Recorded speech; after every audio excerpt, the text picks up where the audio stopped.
everyone, Andy Craig here with some hot off the press news. In the dynamic world of Amazon ads, there is always something new and exciting around the corner, and today is no different. I'm thrilled to introduce to you a game-changing feature. The placement modifier for rest of search is finally available. This powerful addition is poised to revolutionize how we optimize and refine our ad placements for maximized visibility and engagement. But what exactly does this mean for your campaigns, and how can we leverage it for optimal performance? Stick around as we dive deep into its mechanics, benefits, and the strategic advantage it offers. We got some exciting news in here, guys. We are able to see the rest of search modifier in the bulk file.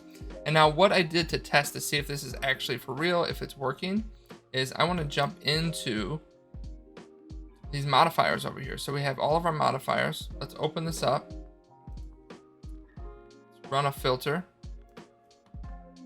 All right, so now I want to just drop this down to just my placement modifiers in this bulk file to check it out. Open this up. Okay, so now before you would just see, rest of search, product page, and top of search, but you were never able to actually change rest of search in here. We could see the data, but we could never make any changes. So now there's actually an option to add a placement modifier for rest of search. Now, how do we know if this is going to work? We want to test it. So what I did is I actually put a placement modifier in there, re-uploaded my bulk file, and wouldn't you know it, it worked. I added a placement modifier, Amazon accepted it, but then when I go into my Amazon ads, it still doesn't show up. So I uploaded it into Amazon, 140 rows successful, because my first upload, I actually had some errors.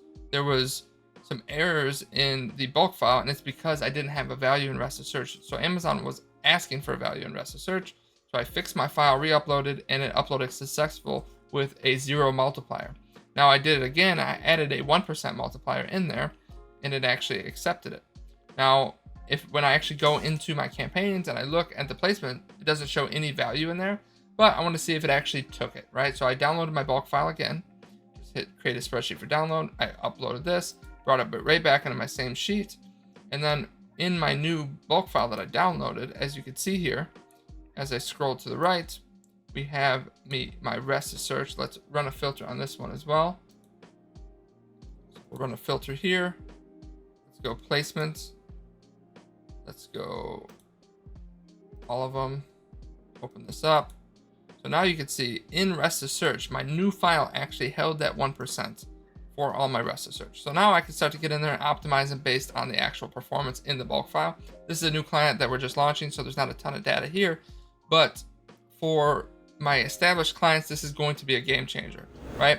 Now we could do things like, control rest of search. Maybe we'll put a small bid, put a high percentage on rest of search, and have specific low bid rest of search campaigns, which are going to be extremely powerful and allow us to capture a lot more cheaper clicks. Now I have a lot of clients that are struggling, they have very competitive landscapes and they have high cost per clicks, and I'll run, low bid campaigns, low bid broad, low bid autos to try to grab the cheapest sales, the cheapest cost per clicks as possible.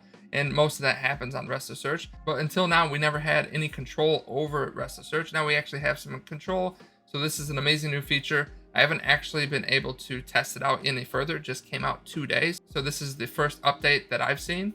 So let's start testing it out. I'm gonna keep you updated. Maybe I'll add to my other placement videos, which you can see right here, or I'll put at the end of the video so you can check out how to use Amazon ad placement modifiers. Rest of search is going to be a game changer. So now we can control everywhere our ads show up in sponsored products. Now, if you're not familiar with where rest of search shows up, that's not at the top of the page. It's not on product pages. It's everything else. It's, page, bottom of page 1, middle of page 1, page 2, page 3, page 4. That's what rest of search is. And that's where you can get some very cheap cost per clicks if you're looking just to maximize your profitability on a certain campaign. All right. So thank you for sticking around today. I'll keep you updated on how these top of search modifiers go. I'm going to start putting some really heavy percentages in there and test out to see if this is working or not. And there we have it. It's a comprehensive look at Amazon ads, new placement modifier for rest of search. With this tool in your arsenal, tailoring and optimizing your ad placements for those pivotal moments in the customer journey just got a whole lot easier. Remember, staying ahead in the competitive Amazon marketplace is all about adaptation and strategic innovation. If you enjoyed this walkthrough and are eager to stay updated with more insights like these, hit that subscribe button. Stay tuned for more professional tutorials that empower your journey to mastering Amazon ads landscape. Until next time, happy selling.